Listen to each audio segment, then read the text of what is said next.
At yan na ang aming mga na-take out sa Jollibee. So tip no sa mga magpupunta sa Jollibee, lalo na pag talagang malayo yung sa inyo, para sulit naman yung biyahe, damihan yung pag-order para pag-uwi, marami pang pwedeng ma-take out. Yan yung ginawa namin. So yan no, nung andyan pa ako sa Pilipinas, yan din talaga yung usual na in-order ko, yung burger steak, yung palabok. Spaghetti talaga, pero parang ngayon natatamisan na ako sa spaghetti ng Jollibee. Mas prefer ko ngayon yung palabok. Then, yan nga, yung chicken, then peach mango pie. So, yan yun. Then, din talaga namin, medyo dinamihan namin yung order. Parang, yan nga, may mga ma-take out pa dahil unti-untiin na namin yan. Kinain namin yan mga the next few days. Iniinit lang namin, ini-air fry, ganyan.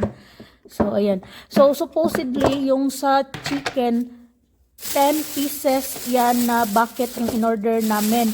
Then, we just found out nga, nandito na kami sa bahay dahil di nga namin on-open yung isang bucket, yung isa lang yung in-open namin. Yan, ang pag-open ko yan, so, ang expect ko na matitira dahil 10 pieces nga, tapos doon pa lang kumain na kami ng tigda dalawa ni Tim. So expected ko na matitira is 6 pieces na lang.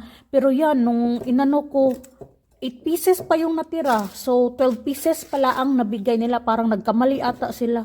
Dahil puros naman mga malalaki yung hiwa. So, pero yun nga. Which is okay din dahil favorite nga namin dalawa ni Tim yung fried chicken nila. Yung sa yung sa peach mango pie lang, medyo nagsisi ako bakit 3 lang yung in-order ko dahil doon pa lang habang kumakain kami doon pa lang kinain na ni Tim yung dalawa, din isa sa akin. Wala na kaming naiuwi na peach mango pie. Pero bawi naman sa chicken.